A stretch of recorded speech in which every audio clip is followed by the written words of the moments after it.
시청자 여러분 안녕하십니까? 헬로 이슈토크입니다.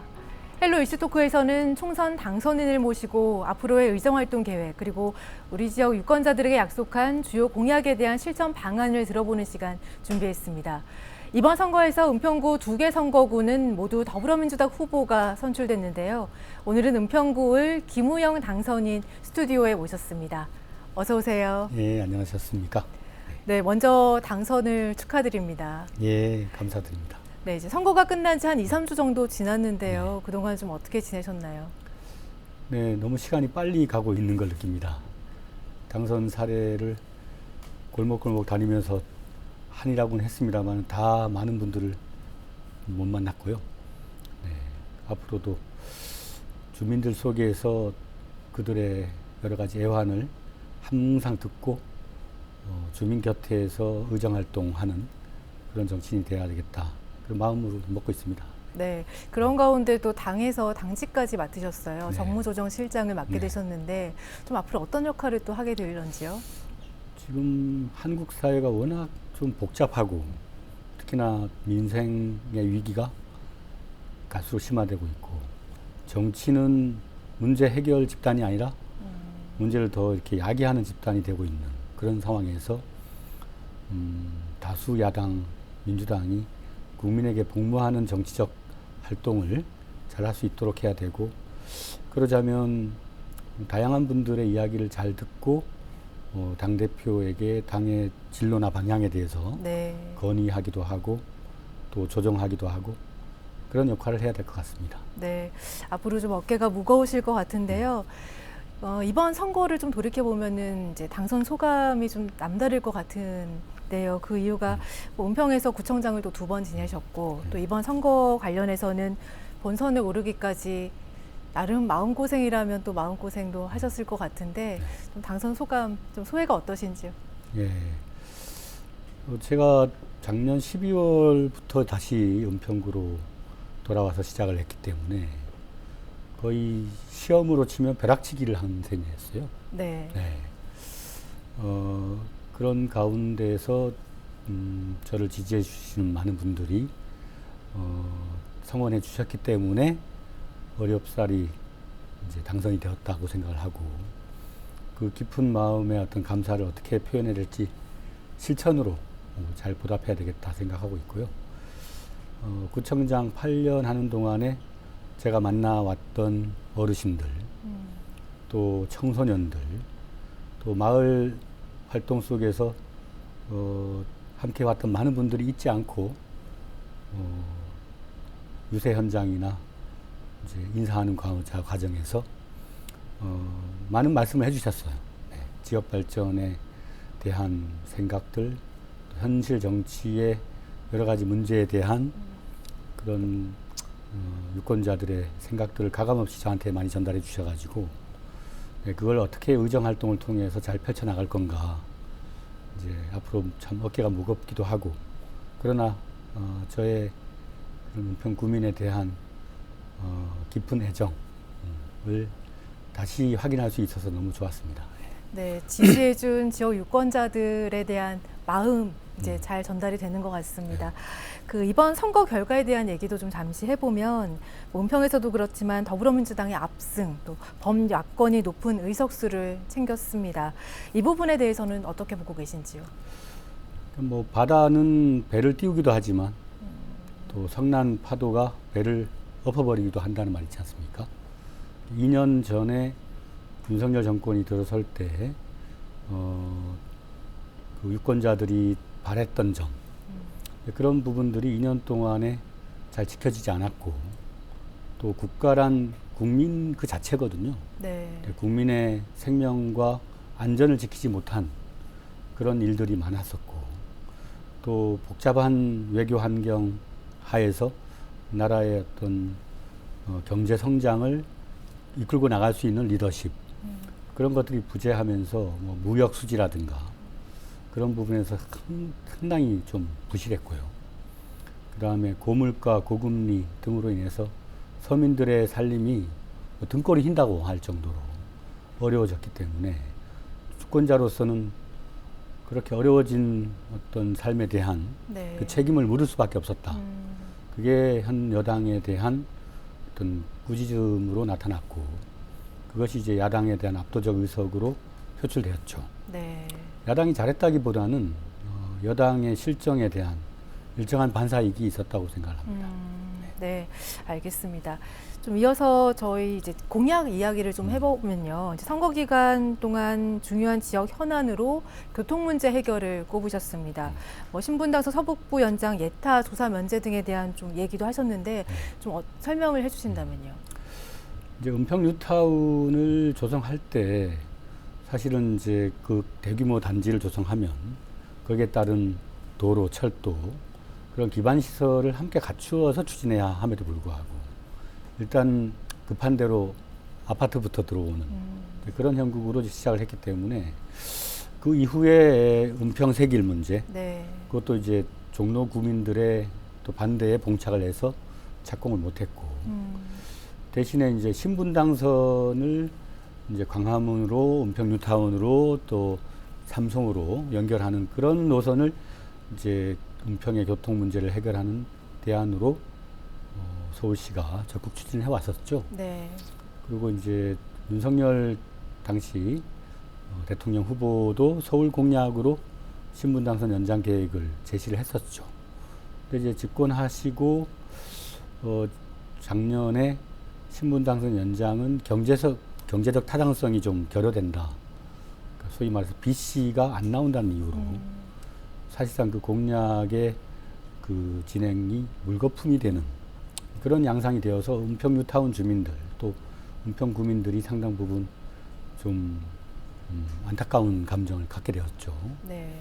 저는 공약은 빌공짜가 되어서는 안 되고 설사 어떤 난관이 봉착한다 하더라도 제2에 대한 또 차선에 대한 늘 제시할 의무가 있다고 생각합니다.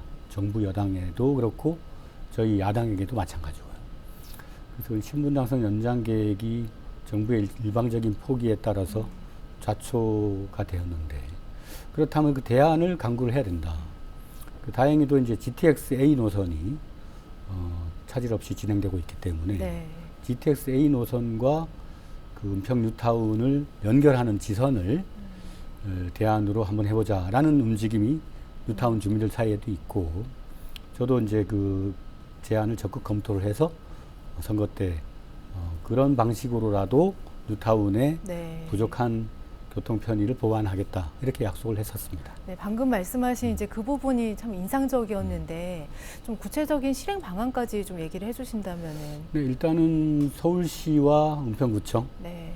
이제 거기에서 새롭게 용역을 해서 경제적 타당성도 좀 있고 현실 가능성이 있는 대안을 이제 깊이 있는 전문가의 검토를 거쳐서 제시를 한다면 그걸 가지고 국토부 또 중앙정부랑 협의를 해서 중앙정부 대통령께서 약속한 사항이기 때문에 또 은평구민이 압도적으로 많은 요청을 해온 사항이기 때문에 그것에 대한 분명한 책임 있는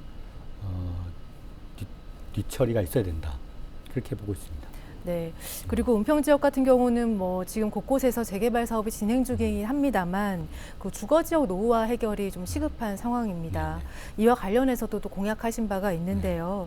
그 노후 주거지 개선과 관련해서는 또 어떤 그림을 그리고 계신지 궁금합니다. 네. 지금 이제 은평구의 그 골목골목을 가보면 이제 새롭게 노후 주거지를 정비하지 않으면 안 되는 상황이 봉착을 해 있습니다. 네. 그런 거는 이제 재개발, 재건축, 뭐 도시 재생 여러 가지 방법들이 있겠습니다만은 재생의 방법으로는 한계가 있다. 네. 도저히 재개발, 재건축이 안 되는 지역은 재생의 정책을 지난 10년 가까이 해왔었고요. 이제는 이제 재생이 아니라 재개발, 재건축 방향으로 속도감 있게 진행을 해야 되겠다. 그다음에 이제 인허가 과정에서 네. 적극 행정의 개념을 도입을 해가지고 조합 안에서의 분쟁이 있다거나 그러면 공공이 좀 개입을 과감하게 해서 비용의 측면이나 속도의 측면에서의 낭비를 막아야 될 것 같아요. 네. 그리고 그 주민들 간의 원활한 의사소통이 잘 되고 또 조합 안에서도 그 조합원들끼리 서로 간에 협력과 소통이 잘 되는 그런 지역에 대해서는 인센티브를 더 많이 주자. 그리고 이제 뭐 교회나 기존 그 지역 주민과 네. 신규 아파트 조합원 사이에 갈등이 있을 때 그 갈등을 잘 해결하는 부분에 있어서는 그만큼의 인센티브를 부여를 해서 갈등 비용을 줄이고 보다 원활하게 사업이 추진될 수 있도록 하자. 소위 말해서 주민 친화형 재개발 간다면 거기에 대해서는 적극 행정과 인센티브로 좀 속도감 있게 갈 수 있도록 좀 인센티브를 과감하게 주자 하는 것이 저의 생각입니다. 네, 좀 사실 재개발 추진에서 가장 어려운 부분이 그런 갈등 부분을 해결하는 문제인데 좀 앞으로 좀 어떻게 행정이 이제 개입하는 방안, 적극적인 이런 얘기를 해주셨고 또 저희가 선거를 앞두고 기억하실지 모르겠지만 지역 주민들의 바람을 담은 우리 동네 희망 공약을 또 전달해 드렸습니다.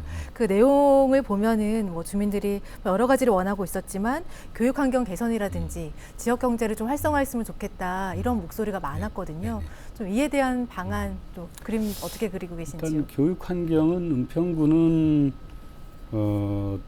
고등학교까지는 명문 이름이 있는 학교들도 꽤 있고 잘 갖춰져 있는데 대학이 이제 사실은 종합대학으로서 좀 튼튼한 대학이 부재한 것이 안타까운 현실이었지 않습니까? 근데 그 혁신파크 안에 서울시립대 캠퍼스가 들어온다. 그게 이제 과거에 발표가 됐었어요. 교양학부가 들어오기로 했었는데 지금 이제 오세훈 시장 들어오면서 산학 캠퍼스. 네. 그러니까 이제 산업진흥과 그 교육이 서로 결합될 수 있는 산학 캠퍼스가 들어오는 걸 방향으로 하고 현재는 용역 중에 있습니다. 저는 은평구에서 필요한 부분이라고 생각을 해요. 그러니까 대학의 교육 기능과 거기에서 뭐 각종 벤처라든가 그 기업들을 함께 결합시켜서 산업적 진흥을 할 수 있는 산학 캠퍼스는 지역 경제 발전의 그 베이스 캠프가 될 수 있습니다. 네. 그래서 우리 지역의 중소기업, 뭐 그다음에 사회적 경제, 다양한 경제적 활동을 하시는 분들과 대학이 서로 융합을 해서 뭐 R&D라든가 이제 그런 분야에서 새로운 개척을 해나간다면 은평구의 새로운 경제 발전의 축이 될 수 있겠다. 그래서 그 산학 캠퍼스를 보다 내실화하고 지역의 교육과 일자리를 연결하는 그런 캠퍼스 타운이 될 수 있도록 그렇게 좀 생각을 하고 있습니다. 그리고 제가 구청장 시절에 마을의 다양한 교육 자원이 방과 후 교실하고 결합을 해서 마을 강사들이 아이들을 보조적으로 가르치고 또 학교의 선생님들은 그 교육 현장을 학교로만 국한하지 않고 우리 지역의 마을이라든가 또 기업 또 우리의 엄마 아빠들이 일하는 공간으로 아이들의 체험학습을 확대하는 그런 교육 프로그램을 한 적이 있는데 네. 그런 걸 좀 더 보강할 계획입니다. 그래서 마을 속 학교가 잘 정착되도록 하고 학교도 이제는 학생 수가 줄고 있잖아요. 학교의 환경이 집보다 좋게 만들어야 돼요.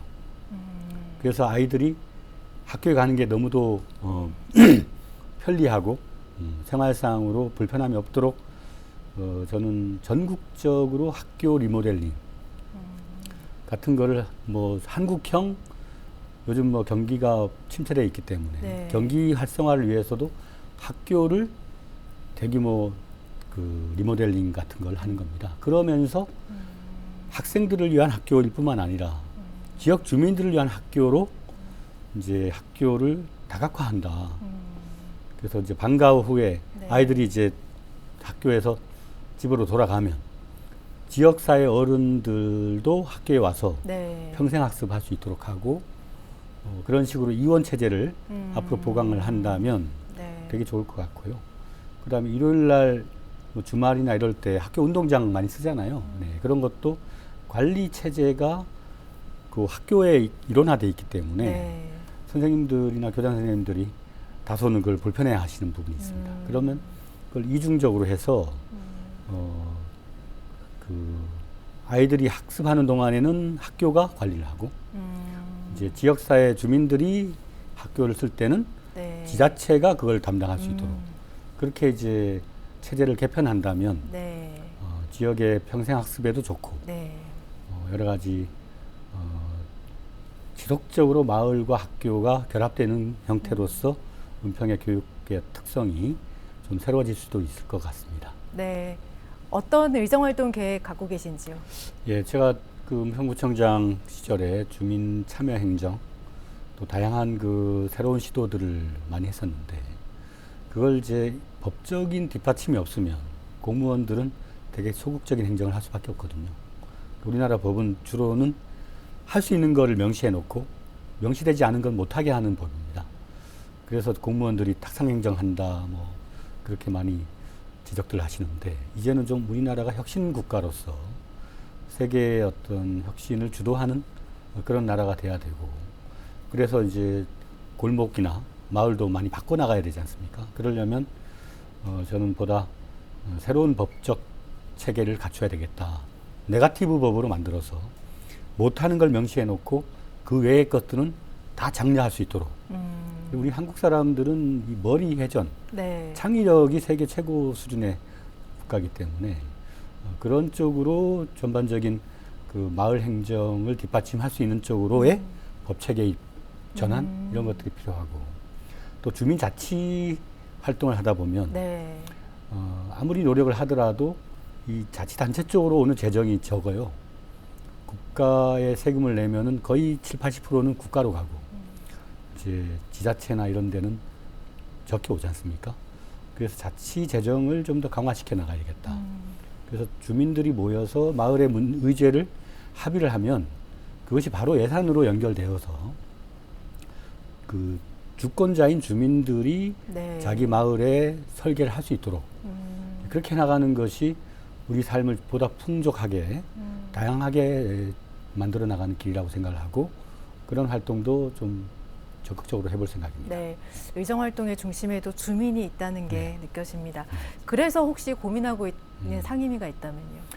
저는 뭐 여러 상임위도 있겠지만은 아직까지 결정은 못했습니다. 근데 네. 과학기술정보통신. 아. 네.